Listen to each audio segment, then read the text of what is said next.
تعالیٰ علیہ وسلم کی جب ولادت کا وقت آیا، سیدہ آمینہ رضی اللہ تعالیٰ عنہ ہمارے آقا کی ماں فرماتی ہے ولادت کے وقت یہاں پر عورتیں جانتی ہیں تمہاری ولادت، تمہارے بچوں کی ڈیلیوری کے وقت کوئی نرس ہوتی ہوگی، کوئی دایا ہوتی ہوگی، کوئی لیڈی ڈاکٹر ہوتی ہوگی، لیکن آپ کو میں بتاؤں سیدہ آمینہ فرماتی ہے محمد مصطفیٰ صلی اللہ علیہ وسلم کی ولادت کے وقت 3 عورتوں کو میں نے دیکھا اور ان عورتوں سے پوچھا تم کون ہو؟ ان میں سے ایک عورت نے کہا میں بی بی حوا ہوں، دوسری نے کہا میں بی بی آسیہ ہوں، تیسری نے کہا بی بی مریم ہو۔ یہ دنیا کی سب سے پاکیزہ خواتین ہیں جو محمد مصطفیٰ کی دایا بن کر کے آئی تھی۔ آپ پوچھو سیدہ آسیہ کو دایا رسول اللہ کی بنا کر کیوں بھیجا گیا تھا؟ فقط ان کو جو مرتبہ ملا تھا ان کا غلط شوہر تھا، اس کے باوجود صبر کیا، اللہ نے انہیں جنتی خواتین میں بنایا۔ آج مرد کیا کم ہو گئے مسلمانوں؟ مردوں کی تعداد آج بھی الحمدللہ بہت ہے۔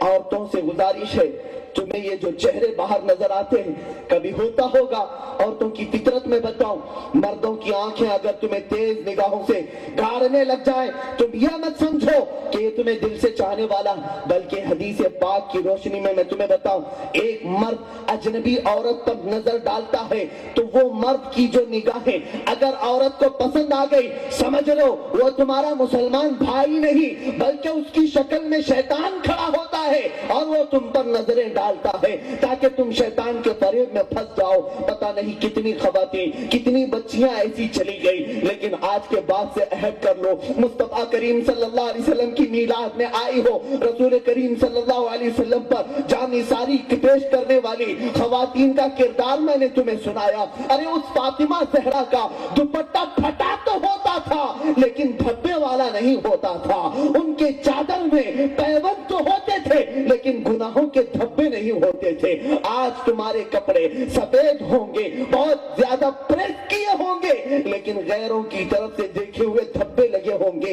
ان دھبوں سے اپنے آپ کو بچاؤ، اس لیے کہ آج ایک قوم کی بچی جب باہر نکلتی ہے تو اس کے ہاتھ میں اس کے باپ کی عزت بھی ہے، اس کے ہاتھ میں اس کے بھائی کی بھی عزت ہے، اس کی ماں کی بھی عزت ہے۔ میں آپ کو بتاؤں کئی ایسے معاملات پیش آ رہے ہیں۔ میں اپنے ماضی قریب کی بات، ایک بہت اچھے بزرگ کو میں جانتا ہوں، ایک مسجد کے متولی تھے، حلقہ ذکر کرایا کرتے تھے، بیٹی کو بہت اچھا پڑھایا، کالج میں BCom کیا، لیکن ہائے افسوس آج سے 3 سال پہلے آج بھی وہ حاجی صاحب موجود ہیں، مسجد چھوڑ دیا، گھر چھوڑ دیا۔ وجہ کیا ہے؟ ان کی بیٹی ایک کرسچن کے ساتھ چلی گئی، BCom تک پڑھایا تھا لیکن اس کے بعد حلقہ ذکر لگانا انہوں نے بند کر دیا، مسجد کی متولیت سے استعفا دے دیا۔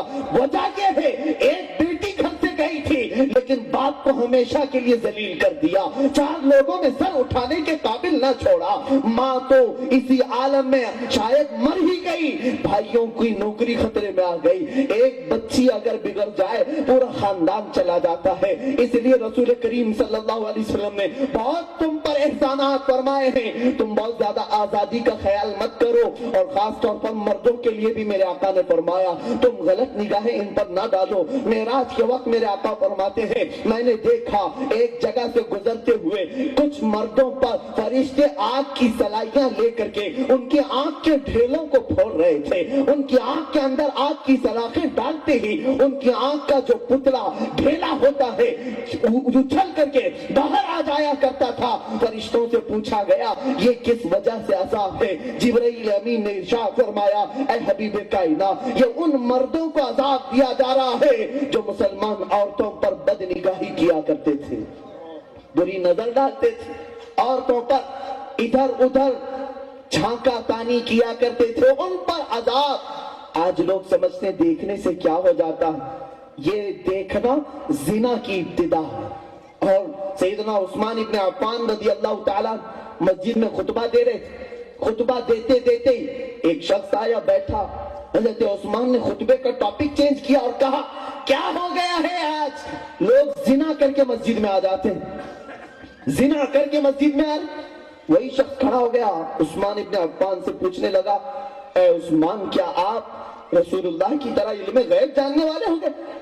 کیا آپ کو بھی غیب سے وحی آتی ہے؟ آپ کو کیسے معلوم؟ حضرت عثمان ابن عفان رضی اللہ تعالیٰ عنہ نے فرمایا کیا تو فلاں نکڑ پر کھڑے ہو کر فلاں گھر کی عورتوں کو نہیں دیکھ رہا تھا؟ یہ غیب کا علم رسول اللہ کے غلام کی بات کر رہا ہوں. آپ نے کہا کیا نہیں دیکھ رہا تھا؟ اس کا سر جھک گیا اور کہا اللہ کے رسول صلی اللہ علیہ وسلم نے ارشاد فرمایا زنا کی کئی قسمیں ہوتی ہیں اور جو بد نگاہی کرتا ہے وہ آنکھوں کا زنا کرتا ہے، آنکھوں سے زنا کرتا ہے. آج دونوں طرف کا اگر بیلنس سلامت رہتا تو آج ہمارے قوم کو اتنی تباہی نہ آتی، اتنی بربادی نہ آتی. نوجوانوں سے میں پوچھنا چاہتا ہوں جو آج درندے تمہاری بیٹیوں کے سلسلے میں نعرے لگاتے ہیں، اور عجیب حماقت کی بات پورا ہندوستان چپ ہو گیا ہے. ساری جگہ پر میں سب کی بات نہیں کرتا اللہ ماشاء اللہ سب جگہ سے زبانیں خاموش ہو گئی. کہیں سے نعرہ ہے بہو لاؤ بیٹی بچاؤ. کس طرح تمہارے گھر سے بیٹی لا کر اور غیروں کے گھروں میں بہو بنائے جائیں اور وہ اپنی بیٹی سنبھال رکھے. میں آج ان تمام لوگوں کے لیے بھی یہاں کہوں گا اللہ تعالیٰ نے جب تک زندگی دی ہے میں جیوں گا اور مجھے ان کی کوئی پرواہ نہیں ہے. رسول کریم صلی اللہ تعالیٰ علیہ وسلم نے جن گھروں کو عزت عطا کی ہے تم بہو لانے کی بات کر رہے ہو. اور آج میں یہاں سے ایک میسج دینا چاہتا ہوں نوجوانوں، تم یہ ثابت کر کے بتا دو الحمدللہ ہماری بہو بھی سلامت ہے، بیٹیاں بھی سلامت ہے. تم اپنے گھر کی خیر مناؤ، اس لیے کہ اگر مسلمان نوجوان ایمان کی حالت میں نکل گیا تو تمہارے گھر گھر کی بچیاں ہمارے گھر کی بہو بن جائیں گی. رسول کریم صلی اللہ تعالیٰ علیہ وسلم کے ان نوجوانوں کے طاقت ایمانی کو جانتے نہیں. تمہارے آج اس طرح کی بے بسی کو دیکھ کر لوگ کریں. اور میں اس چیز کو عرض کروں گا آج ہم بھی انشاءاللہ العزیز نکلیں گے رسول اللہ کے اس قیمتی جوہر کو لے کر، چاہے وہ غیروں کی بچیاں ہوں کہ بچے ہوں. رسول اللہ کے اخلاق دکھاؤ، میسج دکھاؤ. اور میں یہاں امید نہیں یقین کے ساتھ کہتا ہوں ان لوگوں کی بولتی بند ہوگی.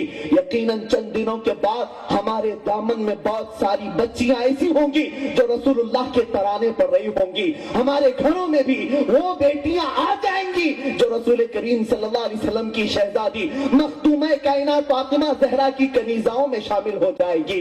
تم یہ عہد کرو اپنی بیٹیاں بھی بچاؤ، دوسروں کے گھروں کی بھی عزت رکھو. میں آپ کو یہاں سے یہ درس نہیں دینا چاہتا کہ دوسرے غیر مسلموں کی عورتوں پر بری نظر ڈالو، ہرگز نہیں. اسلام اس بات کی اجازت نہیں دیتا. جس طرح تمہارے گھر کی عورت کی عزت ہے اسی طرح ایک غیر مسلم کے گھر کی بھی عزت ہے. یہاں تک کہ اللہ کے رسول صلی اللہ علیہ وسلم اپنے سپاہیوں کو جب بھی جنگ میں جاتے تھے، جہاد میں جانے سے پہلے حکم دیتے تھے اس ملک میں جانا وہاں عورتوں سے چھیڑ چھاڑ نہ کرنا، وہاں بوڑھی عورتوں پر حملہ نہ کرنا، حاملہ عورتوں کو نہیں پکڑنا، ان کے بچوں کو نہ پکڑنا، وہاں کے درختوں کو نہیں کاٹنا، وہاں کی عبادت گاہوں کو نہیں توڑنا. اتنے احکام دیتے تھے. آقا کونین صلی اللہ علیہ وسلم سے زیادہ رحیم و کریم کون ہے؟ اور غیر مسلموں کے لیے بھی میرے آقا رحمت بن کر کے آئے تھے.